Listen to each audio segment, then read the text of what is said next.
Okay okay.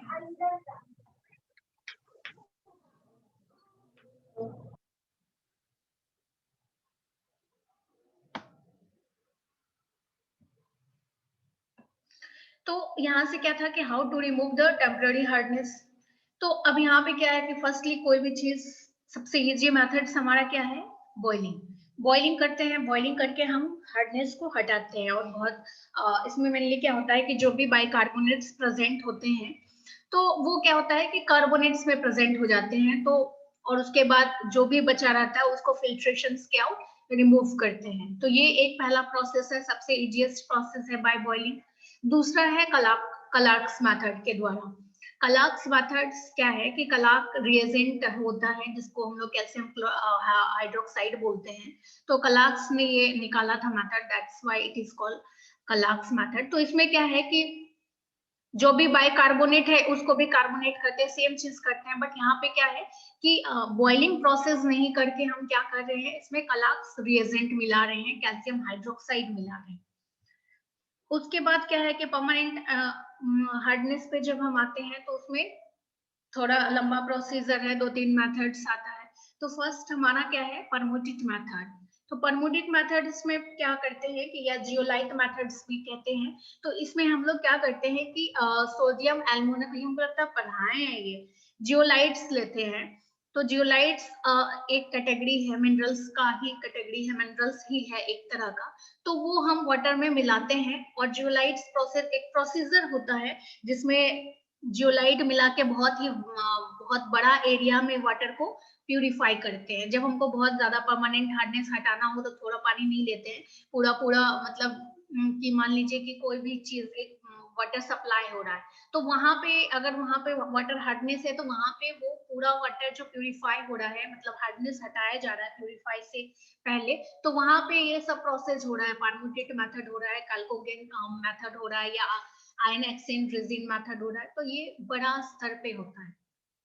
तो परमुटेट methods में mainly क्या होता है कि जियोलाइट मिलाते हैं, प्रोसीजर के थ्रू जियोलाइट मिलाते हैं और वो परमानेंट हार्डनेस को हटाता है।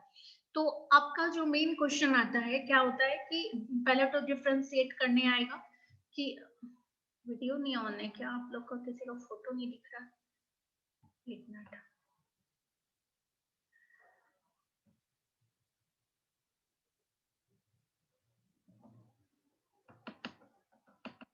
ओके, अब परमोनेट मेथड हुआ फर्स्ट वन। दूसरा क्या है कि कैल्कोगन मेथड्स। कैल्कोगन मेथड्स में भी क्या है कि जैसे परमोटेट मेथड्स में हम लोग जियो लाइट मिलाए या परमोटेट मिलाए, तो यहाँ पे हम लोग क्या करते हैं कि कैल्कोगन मिलाते हैं, जैसा नाम है सेम रिएजेंट मिलाते हैं। कैल्कोगन क्या है, सोडियम हेक्सा मेटाफॉस्फेट Na2PO36। तो इसको भी मिलाते हैं जैसे कि परमोटेट मेथड्स में। एक मिनट आपको हम दिखाते हैं, यहाँ से डायरेक्ट आप समझिएगा नहीं। स्क्रीन शेयर हो रहा है क्या? Yes ma'am. Yes ma'am. क्या शेयर हो रहा है? How to coordinates of permutate method, Calogan process, ion exchange method. Okay okay वही थोड़ा रोल कीजिए ना, पता चल जाएगा। क्या करना है? ऊपर नीचे रोल कीजिए ना।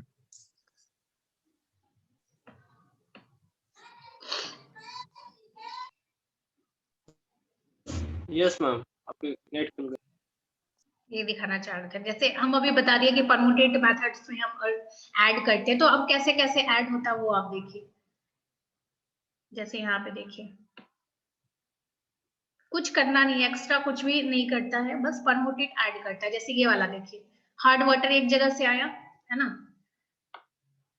एक जगह से हार्ड वाटर आया। उसके बाद क्या है कि इसमें ब्राइन सॉल्यूशन मिलाते हैं। ब्राइन सॉल्यूशन मतलब नमकीन पानी जिसमें नमक मिला हुआ हो। तो उसके बाद क्या है कि हम लोग जियोलाइट मिलाते हैं। तो जियोलाइट फिर वहां पे क्या करता है कि आयन एक्सचेंज करता है, जो भी उसका परमानेंट है तो सल्फेट के फॉर्म में होगा तो वो सल्फेट को रिमूव आउट करता है। जैसे वहां पे बाइकार्बोनेट से कार्बोनेट बना रहा था टेम्पररी मेथड्स में, यहाँ पे भी जो भी सल्फाइड्स है, जो भी चीज है उसको वो आयंस हटाता है। तो सेम चीज फिर क्या करेगा, जो वेस्ट मटेरियल है, जो भी सल्फाइड्स हटाया जाए, जो भी सल्फेट्स हटाया वो क्या करेगा, नीचे कर देता है। बाकी जो सॉफ्ट वाटर है वो क्या करेगा, बाहर निकलेगा।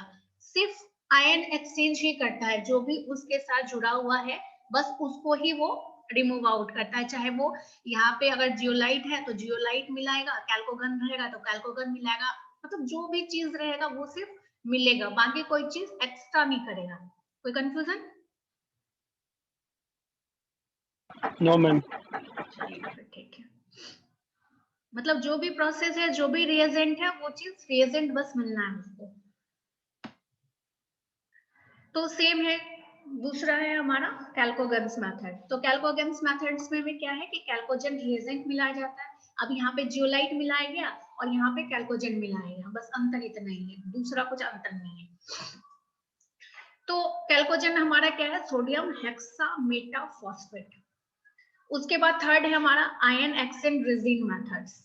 तो इसमें भी क्या हो रहा है कि जो कैल्शियम और यहाँ पे भी आयन का एक्सचेंज हो रहा है, तो आयन एक्सचेंज ये ऐसे दोनों परमुटेड मेथड्स और कैल्कोगेन मेथड्स में भी जो है आयन ही एक्सचेंज होता है। ये क्या है, calcium Ca plus plus Mg plus plus क्या है, आयन सी है। यहाँ पे भी आयन सी हो रहा है, बट यहाँ पे क्या है, एक खास रिएजेंट यूज हो रहा है, जैसे कैल्कोगन यूज हो रहा है या परमुटेट में परमुटेट या जियोलाइट यूज हो रहा है। परमुटेट और जियोलाइट दोनों एक ही नाम है, दोनों मिनरल्स है, खास किस्म का मिनरल्स है। तो आयन एक्सचेंज में भी सेम प्रोसेस हो रहा है, बट यहाँ पे क्या है कि आपको नाम याद करना पड़ेगा। जैसे कलाक्स मेथड है, कभी कभी क्या होता है ना कि शॉर्ट क्वेश्चंस में आ जाएगा कि टेम्पररी के लिए क्या यूज करते हैं, बॉइलिंग तो इजिली याद हो जाएगा, लेकिन ये कलाक्स मेथड है और कैल्कोजन मेथड्स है, दोनों में आप कंफ्यूज हो जाएंगे। तो अब चारों आपको एग्जांपल दे दिया, कलाक्स मेथड्स भी दे दिया, परमुटेट, कैल्कोजन, आयन एक्सचेंज भी दे दिया, चारों ऑप्शन दे दिया। तो आपको ये दो चीज याद करना पड़ेगा कि किसके लिए कौन सा मेथड है। कलाक्स मेथड टेम्पररी है, कैल्कोजन मेथड्स परमानेंट में है। ठीक है, तो ये कभी कभी 1 मार्क्स के क्वेश्चंस में 4 MCQ टाइप में पूछ देता है, तो जिसमें कंफ्यूजन होने का चांसेस ज्यादा रहता है, तो ये चीज आप क्लियर कर लेंगे। ओके, तो ये तो हमारा था कि कैसे हम रिमूव आउट करते हैं। तो आप जैसे कि कलाक्स मेथड्स है, तो कैल्शियम हाइड्रोक्साइड बहुत इजिली अवेलेबल रहता है, या बॉइलिंग तो आप जनरली घर में करते ही हैं। बाकी ये जो परमुटेड मेथड्स है, कैल्कोजन मेथड्स है, ये बड़ा स्तर पे किया जाता है परमानेंट हार्डनेस को हटाने के लिए, तो ये घर पे करना थोड़ा मुश्किल है, वो लार्ज स्केल में होता है। तो ये तो हमारा परमानेंट हार्डनेस था। अब क्या है कि ये जो हार्ड वाटर है, वो उसका साइन एंड सिम्टम्स क्या होगा, क्या क्या कॉमन सिम्टम्स होगा। तो फर्स्टली क्या है कि ये आप जब पानी पियेंगे ना, तो आपको पता चल जाएगा हार्ड वाटर थोड़ा कड़ा टाइप का स्वाद लगता है उसका, जब टेस्ट नहीं लगेगा। दूसरा क्या है कि जब आप कपड़े धोएंगे, चादर धोएंगे, तो वहां पे क्या है कि वो उतना साफ नहीं होगा, ऑब्वियस सी बात है, साफ नहीं होगा, क्योंकि वहां पे क्या है, सोप का ही वो लेदर नहीं दे रहा है, लेदर टेंडेंसी खत्म कर रहा है, तो वहां पे वो साफ नहीं रहेगा, रफ टाइप का दिखेगा, डर्टी दिखेगा। उसके बाद जितने भी पोर्सलिन जो भी डिशेज हैं, जो भी है, वहां पे स्टेन लगा रहेगा, बहुत साफ नहीं रहेगा। आप जो नहाते हैं, सावर जाते हैं, सावर लेते हैं, तो वहां पे क्या है कि वो फ्रीली वाटर नहीं आएगा। क्यों नहीं आएगा, क्योंकि जो भी उसमें मिनरल्स है, वो मिनरल्स की वजह से वो क्या करेगा कि जितने भी पोर्स हैं उसमें, पाइप्स में जाके या तो स्केलिंग करने लग जाएगा, और वो क्या बोलते हैं, सावर में जितने भी छेद है उसमें जाके क्लॉग्ड हो जाएगा। क्लॉग्ड हो जाएगा तो क्या हो जाएगा, जाम हो जाएगा। तो इसी टाइप्स का डिफरेंट डिफरेंट चीज करेगा। आप जिस बर्तन में पानी रखेंगे, तो वहां पे पूरा फिल्टर में क्या करेगा, स्केल जमा देगा। तो इस टाइप का चीज से आपको पता चल जाएगा कि हाँ, वाटर में हार्डनेस है, या पानी को बहुत देर तक छोड़ेंगे तो ऊपर में भी एक पतला सा लेयर जमने लग जाएगा। तो ये सब कॉमन साइन सिम्टम्स हैं, साइन है हार्ड वाटर के। कोई कंफ्यूजन यहाँ तक? No ma'am. अब हमारा आया वाटर पॉल्यूशन। तो पॉल्यूशन के बारे में आपने पढ़ा है, क्या है पॉल्यूशन?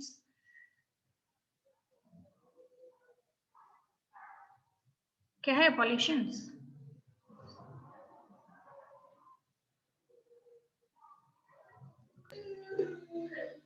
बताइए, पॉल्यूशन बहुत इजी है, बताइए क्या है पॉल्यूशन। आप जो भी सोच रहे हैं अपने दिमाग में वो बोलिए, ठीक है। मैम जैसे कि वाटर पोल्यूशन यहाँ पे डिफाइन करना मैम, वाटर पोल्यूशन।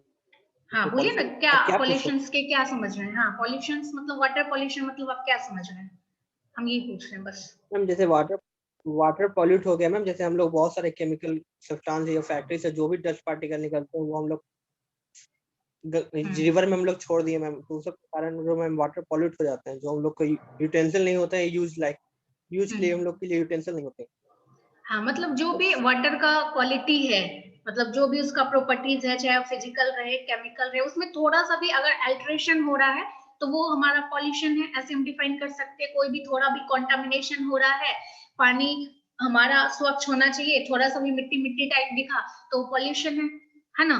तो कोई भी ऐसा चीज, कोई भी चाहे वो किसी रूप में प्रेजेंट हो वाटर में, तो अगर वो कंटामिनेट कर रहा है वाटर को, उसके क्वालिटी को अल्टर कर रहा है, तो उसका मतलब है कि वो वाटर पॉल्यूटेंट है और वाटर का पॉल्यूशन कर रहा है। ये पूरा प्रक्रिया को हम लोग क्या बोल रहे हैं, वाटर पॉल्यूशन बोल रहे हैं। कोई कंफ्यूजन? पानी के कोई भी पानी रहे, चाहे एयर रहे, चाहे लैंड रहे, उसके क्वालिटी में थोड़ा सा भी अल्ट्रेशन हो रहा है, दैट इज वो पॉल्यूशन क्रिएट कर रहा है, चाहे वो लैंड का रहे, चाहे वो हवा रहे, एयर रहे। ठीक है, तो अब ये तो पॉल्यूशन बहुत इजी है, आप समझ गए कि थोड़ा सा भी अल्ट्रेशन हुआ दैट इज पॉल्यूशन, चाहे वो किसी चीज का भी पॉल्यूशन रहे। तो यहाँ हम पानी का पढ़ रहे हैं, तो पानी के क्वालिटी में थोड़ा सा भी गड़बड़ी हुआ। तो अब क्या क्या चीज हो सकता है, क्यों कौन कौन सी चीज हो सकता है वाटर पॉल्यूशन का? तो क्या क्या चीज हो सकता है? Firstly waste water, sewage. तो जो नाले का पानी है वो कहाँ जा रहा है? रिवर में, समुद्र में, गंगा नदी में। तो अब गंगा नदी है, गंगा नदी है तो गंगा नदी का फिर क्या करते हैं कि सरकार क्या कर रहा है कि म्युनिसिपल वाटर वहीं से सप्लाई कर रहा है, उसी को प्यूरिफाई करके सप्लाई कर रहा है। तो वो गंगा को क्या कर रहा है, सबसे वो तो बात की बात है, प्यूरिफाई करके सप्लाई कर रहा है। तो जितना भी घर का कचरा है, चाहे इंडस्ट्रियल कचरा है, वो कहाँ जा रहा है हमारा? गंगा नदी में, चाहे जो भी नदी में, जो भी नदी है वहां पे जा रहा है। तो वो क्या कर रहा है, पॉल्यूशन क्रिएट कर रहा है, सरफेस वाटर का पॉल्यूशन क्रिएट कर रहा है। अगर ये कंटामिनेशन बढ़ते गया काफी दिन तक, तो वो क्या करेगा, वो सतह के नीचे भी जाएगा। अभी तो सरफेस है, लेकिन वो सतह के नीचे भी जाएगा, वो ग्राउंड वाटर में भी जाएगा। और ग्राउंड वाटर को प्यूरिफाई करना क्या है, जल्दी वो कंटामिनेट नहीं होता है, बट अगर कंटामिनेट हो गया तो उसको प्यूरिफाई करना बहुत मुश्किल है। कोई कंफ्यूजन? सरफेस वाटर में आप ये चीज पढ़े थे। Yes ma'am. उसके बाद क्या है कि ये तो हमारा हाउस है, हाउस होल्ड है, हाउस होल्ड में चलिए ठीक है, मान लेते हैं ज्यादा कचरा नहीं गया होगा। बट दूसरा क्या आता है, इंडस्ट्रियल एलिफेंट्स और इंडस्ट्रियल यूजेस। अब इंडस्ट्रियल वाला चीज गया होगा तो वो तो बहुत खतरनाक है। जो भी चीज गया होगा, डाई गया होगा, वैसी बात है, पेंट गया होगा, कुछ गया ना गया होगा, पेंट गया होगा, डाइस गया होगा। उसके बाद बहुत सारे मिनरल्स गए होंगे। उसके बाद बहुत चीजें, जो चीज हार्मफुल चीज है, हार्मफुल केमिकल्स है, वो सब गया होगा पानी में। तो वो क्या है कि जो सीवेज और वेस्ट वाटर है, उससे कहीं ज्यादा खतरनाक है हमारा इंडस्ट्रियल इफ्लुएंस। जो भी इंडस्ट्रियल वेस्ट वाटर जा रहा है वो सबसे खतरनाक है, वो स्किन डिसऑर्डर्स कर सकता है। उसको कंटामिनेशन से बचाने के लिए बहुत सारे स्टेप्स लेने पड़ सकते हैं। और बहुत ज्यादा अगर खतरा हुआ तो आप पढ़े होंगे कि समुद्र में एक साथ बहुत सारी मछली मर के सीशोर पे जमा है ना। वो सब कहाँ से हो रहा है, ये सब चीज से हो रहा है। उसको इतना ज्यादा केमिकल मिल रहा है कि वो खुद सर्वाइव नहीं कर रहा है। जैसे कि थर्ड पॉइंट है हमारे इट्रोफिकेशन। तो इट्रोफिकेशन भी इंडस्ट्रियल इफ्लुएंस या इंडस्ट्रियल यूजेस से ही रिलेटेड है। अब क्या हो रहा है कि मान लीजिए कि बहुत सारा इंडस्ट्रियल चीज आया, वेस्ट वाटर आया, ठीक है, उसमें बहुत सारे केमिकल्स हैं। केमिकल्स क्या हो सकता है, बहुत केमिकल्स में कुछ भी हो सकता है, मिनरल्स के फॉर्म में हो सकता है, एलिमेंट्स हो सकता है, कुछ भी हो सकता है। तो अब ये चीज क्या हो सकता है, एक चीज के लिए खराबी हो सकता है, दूसरे के लिए अच्छा हो सकता है। फॉर एग्जाम्पल कि मान लीजिए बहुत सारा मिनरल्स निकला इंडस्ट्री से, कहाँ गया, पानी में गया, पानी में मिक्स अप हो गया बहुत सारे मिनरल्स। अब जो एल्गी है, जो भी एल्गी है जो बिल्कुल भी जरूरत नहीं है, तो वो उसको मिनरल्स चाहिए, उसको मिनरल्स मिल गया तो वो क्या होगा, क्या होगा, सरवाइव करेगा। क्या करेगा, सरवाइव करेगा। हाँ, बहुत बेटर सरवाइव करेगा, बहुत ज्यादा मिनरल्स मिल रहा है, बहुत ग्रोथ करेगा, बहुत ज्यादा ग्रोथ करेगा। तो अब ये जो एल्गी है, बहुत ज्यादा जो भी सीवीड्स है, वो क्या करेगा, बहुत ज्यादा, बहुत बहुत पूरा एकदम समुद्र में हो गया, पूरा हरा हरा पूरा समुद्र में फैल गया। वो फैल गया तो क्या करेगा कि जो सरफेस, एक तो पूरा सरफेस को ढक दिया, जो भी एक्वेटिक जानवर है उसको ऑक्सीजन सही से नहीं मिलने लगा, सनलाइट सही से नहीं मिलने लगा, उस कारण क्या हुआ कि जो हमारा एक्वेटिक एनिमल्स है वो मरने लग गए। वहां पे फिर हमारा क्या हुआ कि बायोडाइवर्सिटी गड़बड़ाने लग गया। तो ये सब प्रोसेस, एक पॉल्यूशन हमेशा दूसरे से तीसरे से जुड़ते रहता है। तो यूट्रोफिकेशन, थर्ड पॉइंट वही है यूट्रोफिकेशन, कि एक को बहुत ज्यादा न्यूट्रिएंट मिल गया, जो भी एल्गल है या जो भी वीट सी वीड्स है उसको बहुत ज्यादा न्यूट्रिएंट्स मिल गया और वो तेजी के साथ बढ़ने लग गया। अब तेजी के साथ बढ़ने लग गया तो वो क्या किया, पानी भी डर्टी करने लग गया, क्योंकि वहां पे पानी को वो पकड़ के रखने लग गया, वो उसका फ्लो बंद कर दिया। दूसरा क्या है कि उसके नीचे जो भी जीव जंतु हैं उसको वो सनलाइट नहीं आने दिया, ऑक्सीजन की कमी होने लगी, एक लेयर बना दिया ऑक्सीजन, अब उसको बहुत सरवाइव करना मुश्किल हो गया। तो अब क्या हुआ कि एक्वेटिक जितने भी जीव जंतु हैं वो मरने लग गए। तो ये सब कॉजेज हैं हमारा वाटर पॉल्यूशन का। कोई कंफ्यूजन 13 पॉइंट तक?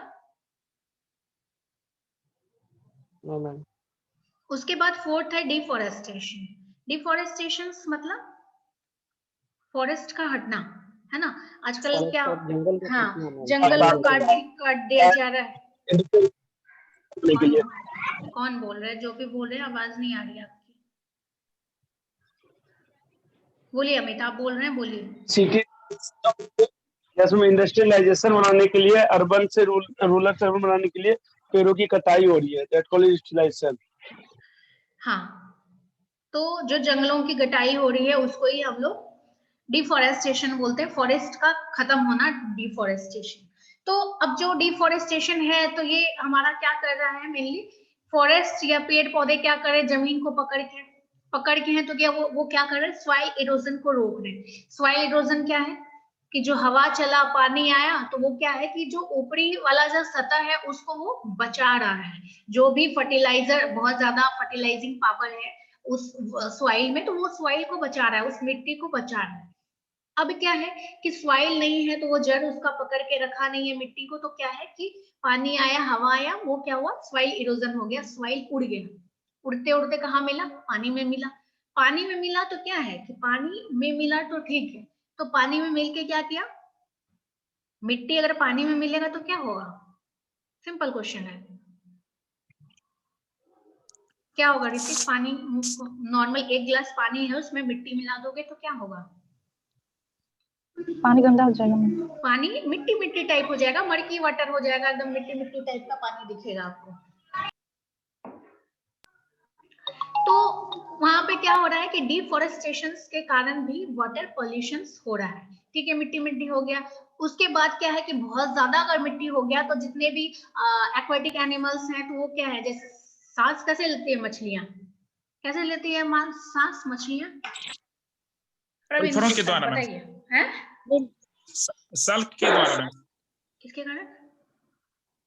गल्फरा जो होता है ना मैम, हाँ, सल्क गिल्स के जिसको कारण। हाँ, तो गिल्स से वो सांस लेती है या थोड़ा स्किन से सांस लेती है। तो अब क्या है कि सैंड पार्टिकल्स क्या हो रहा है कि उसके जाके गिल्स में जमा हो रहा है, गिल्स में जाके जमा हो रहा है, तो क्या हो रहा है, ब्लॉकेज क्रिएट करेगा, फिर वहां पे फिर वो मरने लग जाएंगे।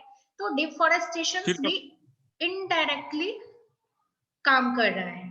उसके बाद क्या है कि एग्रीकल्चरल रन ऑफ ये सब सेकेंडरी है, कि जितने भी पेस्टिसाइड्स हैं इरिटेशंस के बाद, या फिर आप जो धोने जाते हैं, जितने भी फल फ्रूट्स जो भी है, अगर धोए फिर पानी गलती से भी नदी में चला गया तो वो क्या है, पेस्टिसाइड्स है, या फिर जो भी फर्टिलाइजर्स है उसमें कुछ ना कुछ मिनरल्स है। तो फर्स्टली तो ये क्या करेंगे, डेड काउज करेंगे, इसी से बायोमैग्निफिकेशन बढ़ता है। डीडीटी वाला बायोमैग्निफिकेशन पढ़े होंगे ना, मछली फिर खाई, फिर वही आदमी खाया, मछली आदमी खाया, तो उसके अंदर भी डीडीटी चला गया। ये बायोमैग्निफिकेशन वर्ड समझते हैं ना, पढ़े होंगे आप लोग 10th में, 10th 12th व्हाटएवर जब भी पढ़े होंगे। तो ये चीज क्या हो रहा है कि जो भी फर्टिलाइजर्स है या जो भी केमिकल्स है, जो भी क्या बोलते हैं खेती में यूज किया गया, वो इनडायरेक्टली या इनडायरेक्टली बह के अगर नदी में जाता है तो वहां पे भी वो क्या कर रहा है कि टॉक्सिसिटी बढ़ा रहा है। वो भी किसको दे रहा है, इंड्यूस कर रहा है, यूट्रोफिकेशन को इंड्यूस कर रहा है। हो सकता है वो पेस्टिसाइड्स, वो फर्टिलाइजर्स है, तो वो क्या करेगा, जो भी अल्गल ब्लूम है या फिर सीवीड्स है उसको बढ़ाने लग जाएगा, फिर वो यूट्रोफिकेशन काउज करेगा, या फिर अगर मान लीजिए पेस्टिसाइड्स है, डीडीटी टाइप का कुछ है, तो वो अगर मछलियां खा ली, मछली के बाद आप खाएंगे, इस टाइप से क्या होगा कि बायो मैग्निफिकेशन बढ़ेगा, बायो एम्प्लीफिकेशन वो केमिकल का बढ़ेगा, आपके अंदर वो चीज एक्युमुलेट होने लग जाएगा। यहाँ तक कोई कंफ्यूजन? No ma'am. उसके बाद है पैथोजेंस। अब सरफेस वाटर है तो बहुत सारे हमारे एनवायरमेंट में पैथोजेंस है, बैक्टीरिया है, वायरस है, पता नहीं क्या क्या है, वो भी मिक्स हो सकता है पानी में। जैसे मिक्स होगा तो फिर वाटर काउजिंग कंटामिनेशन फैलेगा, जो भी कॉलरा फैल रहा है, चाहे टाइफाइड भी वाटर से फैलता है, तो ये सब चीज क्या करेगा, कंटामिनेशन फैलाएगा, कम्युनिकेबल डिजीज फैलाएगा। उसके बाद क्या है कि केमिकल पॉल्यूटेंट्स, ये हम इंडस्ट्रियल वाले में ही डिफाइन कर दिए थोड़ा। तो केमिकल पॉल्यूटेंट्स क्या है कि जो भी केमिकल्स है या हैवी मेटल्स है, मरकरी है, लीड है, इस टाइप का कोई भी चीज अगर पानी में गया तो वो क्या करेगा, या फिर जो बहुत बहुत बड़ी बड़ी समुद्र में क्या है, बहुत बड़ा बड़ा क्या शिप चलता है, तो शिप का जो ऑयल लीकेज हुआ या एक्सीडेंट हो गया शिप का, तो कहाँ डूबा, समुद्र में डूबा। समुद्र में डूबा तो क्या हुआ, सिर्फ आदमी नहीं मरा ना, उसके साथ क्या है कि उतना उसका जो ऑयल लीकेज हुआ होगा या उसमें जितना भी चीज होगा वो सारा कहाँ गया, पानी में। आदमी तो मरा मरा, वो क्या हुआ कि वाटर पॉल्यूशन वहां क्रिएट किया, डिफरेंट डिफरेंट चीज, फिर वहां पे बायोमैग्निफिकेशन होगा, यूट्रोफिकेशन होगा, और पॉल्यूशन तो होगा ही होगा। तो ये सब चीज क्या है, हमारा पॉल्यूटेंट्स है, और ये डिफरेंट डिफरेंट कैटेगरी है वाटर पॉल्यूशन की। अगर वाटर पॉल्यूशन को हमको बचाना है, वाटर को पॉल्यूशन, तो हम क्या करेंगे, ये सब चीज को रोक देंगे, जो भी चीज है इसको रोक देंगे, क्या रोकेंगे ना, तो हमारा वो मेजर्स बन जाएगा। तो आपका जो क्वेश्चन आएगा, तो ये क्वेश्चन आता है कि different causes of water pollution के साथ आप कंट्रोल लिखिए, है ना। तो अब कैसे करेंगे, तो आप जो भी पॉल्यूशन लिख रहे हैं तो उसको नहीं कीजिएगा, तो वो हमारा मेजर बन जाएगा, क्या बन जाएगा ना, हाँ या ना। अब यस मैम, जंगल बट काट होता रहे है हैं तो जंगल लगा देंगे तो मेजर बन गया। एग्रीकल्चरल फर्टिलाइजर्स केमिकल्स है तो उसको हम रोक देंगे तो वो एक मेजर बन गया। पॉल्यूटेंट्स को हम पानी में नहीं जाने देंगे तो वो हमारा मेजर्स बन गया। लेकिन अब इंडस्ट्रियल वाला चीज है तो फैक्ट्री की पॉल्यूटेंट कहाँ जाएगी? हाँ, वही वही हम बताने वाले थे कि अब वो इंडस्ट्री तो बंद नहीं कर सकते, क्योंकि उससे हमारा देश का जीडीपी बढ़ रहा है और जो भी बढ़ रहा है। तो अब वहां पे हम क्या करेंगे, कुछ एक मेजर्स लेंगे, जो भी इंडस्ट्रियल वेस्ट वाटर निकल रहा है तो उसको हम क्या करेंगे, पहले उसका ट्रीटमेंट करेंगे, तब जाके नदी में छोड़ेंगे। जो भी चीजें उसको फर्स्टली प्यूरिफाई करेंगे, देन आफ्टर नदी में चाहे जहां पे भी देना है उसके बाद उसको छोड़ेंगे। ये कर सकते हैं ना, क्या कर सकते हैं ना ऋतिक?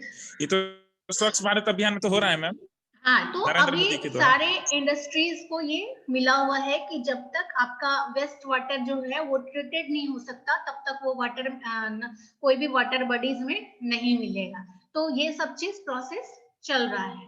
तो अब मेजर्स में आता है, तो 3 मेजर्स पढ़ते हैं। तो फर्स्टली क्या है कि हम जो वाटर कंटामिनेशन को, ग्राउंड वाटर कंटामिनेशन को प्रिवेंट करेंगे किसी तरह। हेलो मैम, एक सवाल था। हाँ बोलिए, कौन है आप? वो तो मैम जो दवा जो है वो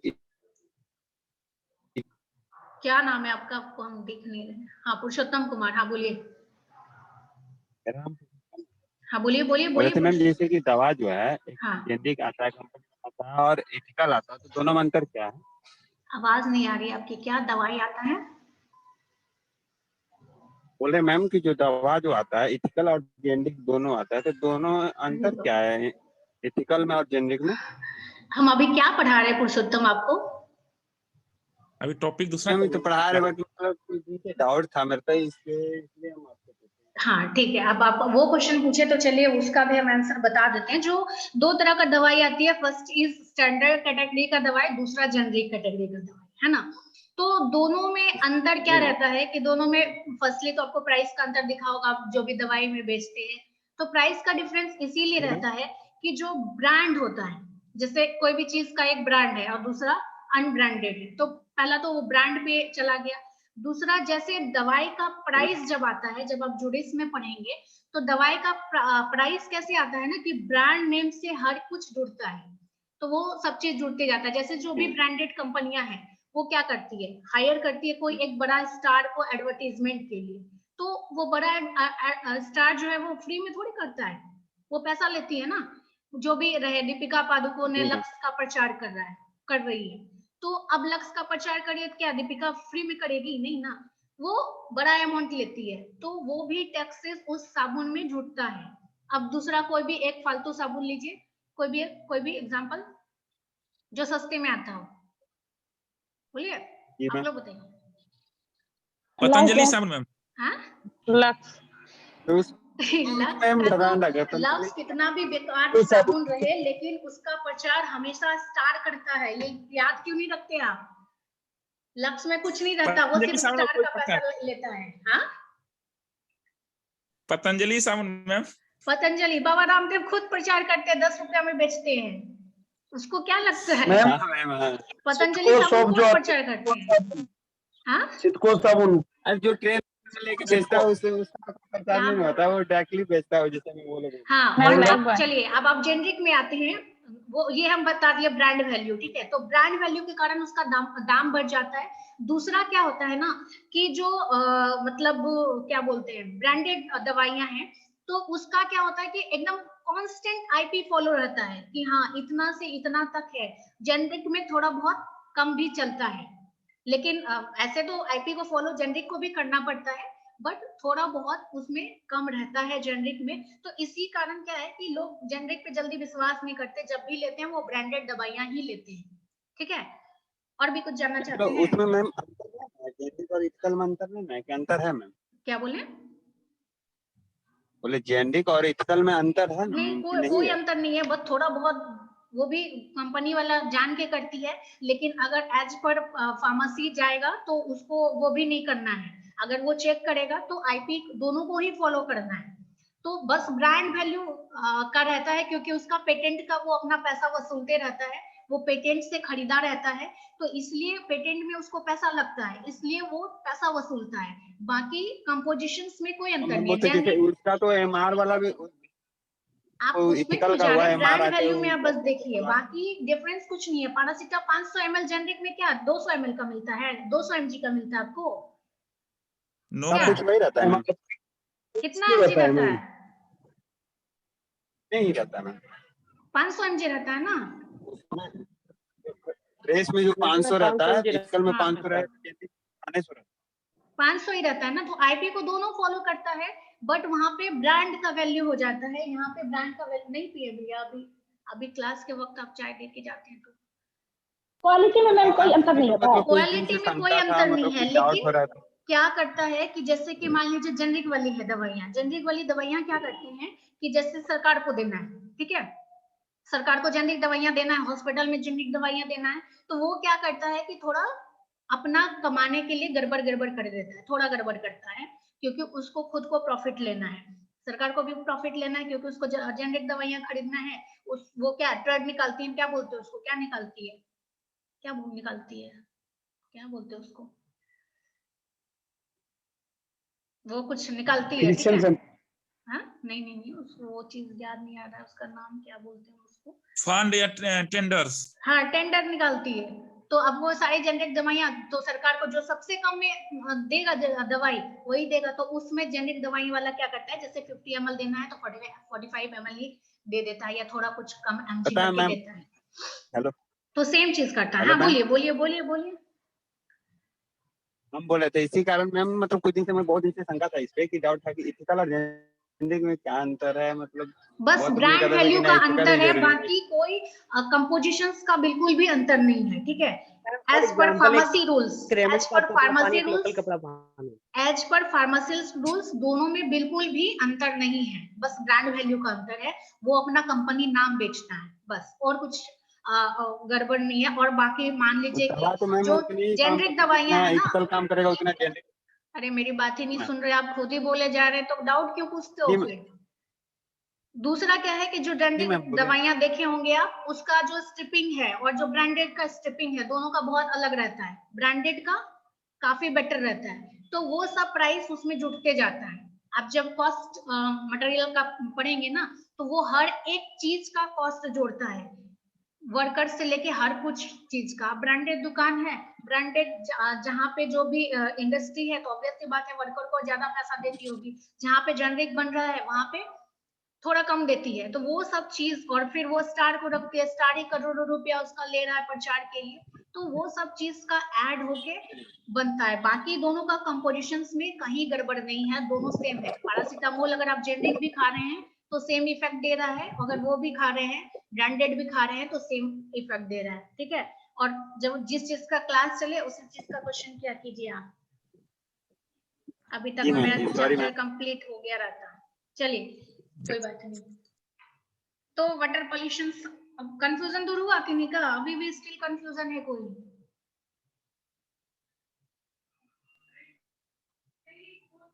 नो मैम, आगे कीजिए।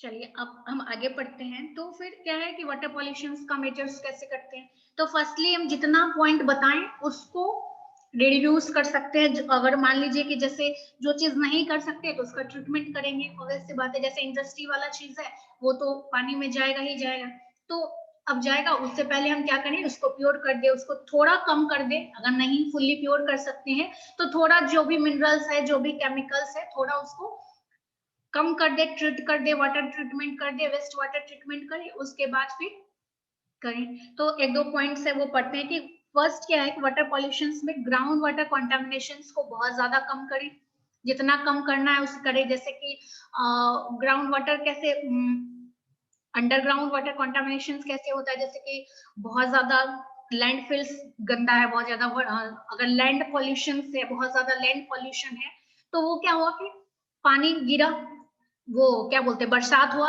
उसके बाद क्या हुआ, वो नीचे गया, सिप होके नीचे गया धरती में। अब अगर धरती पॉल्यूटेड है तो वो पानी भी पॉल्यूटेड होके ही गया। हालांकि हमारे लेयर्स बहुत ज्यादा हैं जिससे वो प्यूरिफाई होके भी जाएगा, बट कुछ अमाउंट में अगर बहुत ज्यादा पॉल्यूटेड लैंड है तो वो वाटर थोड़ा बहुत पॉल्यूटेड रहेगा। और ग्राउंड वाटर अगर पॉल्यूटेड हुआ तो क्या है कि उसका कंटामिनेशन ट्रीट करना बहुत मुश्किल होता है, फिर बहुत दिक्कत होगा, सारा पानी ही दूषित हो जाएगा। फर्स्टली तो हम किसी तरह क्या करें कि जो भी हमारा पॉल्यूशन लेवल है उसको हम बचाएं। उसके बाद क्या है दूसरा कि नॉन पॉइंट रन ऑफ को क्या करें, हम रिड्यूस कर दें। अब इसका मतलब क्या है कि मान लीजिए जो पानी बह रहा है बिना वजह का बह रहा है, तो पानी बह रहा है, एक तो वेस्ट वाटर, यहाँ पे हम पॉल्यूशन के साथ वाटर मैनेजमेंट भी पढ़ रहे हैं इसलिए ये पॉइंट आया है। तो आप फिर बोलेंगे कि पानी बंद करने से पॉल्यूशन कैसे रुकेगा, तो वो नहीं है, यहाँ पे वाटर मैनेजमेंट भी पढ़ रहे हैं, दोनों का आंसर लगभग सेम है। तो वाटर मैनेजमेंट भी हम करेंगे कि पानी को रोकेंगे भी, बिना वजह बर्बाद नहीं करेंगे, क्योंकि हमारे पास वाटर बहुत है, हमारे लैंड पे वाटर बहुत है, बट पीने का पानी हमारा पॉइंट में है, पॉइंट में है पीने का पानी। तो इसीलिए क्या है कि हमारा जो फालतू का रन बहते रह रहा है उसको हम बंद करें, वाटर मैनेज करें।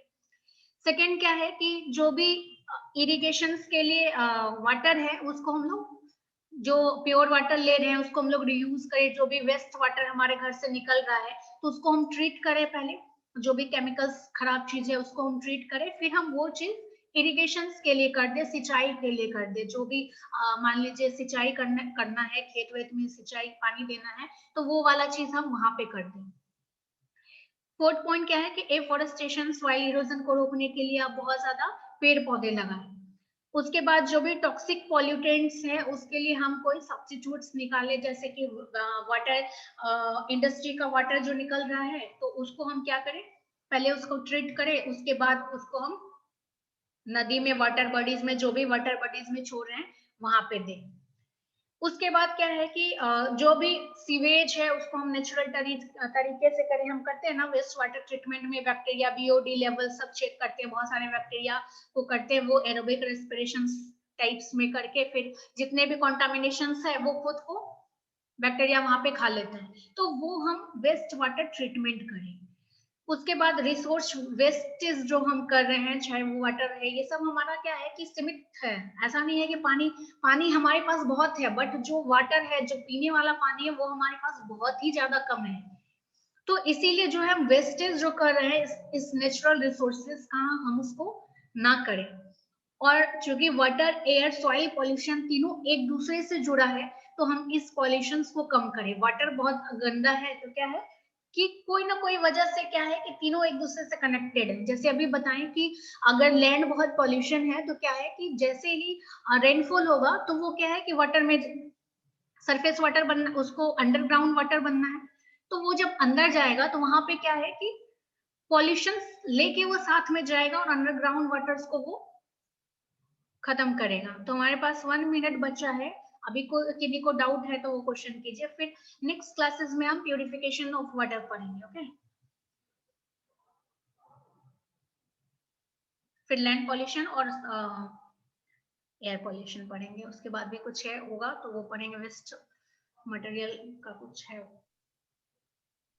बोलिए बोलिए प्रवीण गुप्ता, क्या बोलना चाह रहे हैं आप? मैम हम लोग कितना स्टूडेंट क्लास कर रहे हैं ऑनलाइन? आप लोग फिलहाल में भी 20 लोग ज्वाइन हुए हैं। तो हम लोग का बैच में टोटल स्टूडेंट तो 60 है मैम ना? हाँ 60 है, बाकी तो 40 और सब लोग क्लास आराम क्यों कर नहीं कर रहे रहे हैं। हैं? अब तुम उनसे पूछो ना क्या प्रॉब्लम है उनका। नहीं पता नहीं। क्यों, तुमको क्या दिक्कत है? तुम खुद क्लास करो ना। हाँ वो तो है मैम, ऐसा नहीं कि वो लोग फिर से जुड़ जाके है कि फिर से पढ़ाइए मैम। वो थोड़ी होगा, अब 1 महीने में आपका खत्म करना है, आपको रैप अप करना है आपका, तो फिर कहाँ से हो पाएगा? तो वो तुम लोग को पढ़ाइएगा ना मैम, सब क्या? टॉपिक हम बना के अच्छा रखे हैं। एक बात बताइए अमित कुमार, आप अभी एडमिशन ले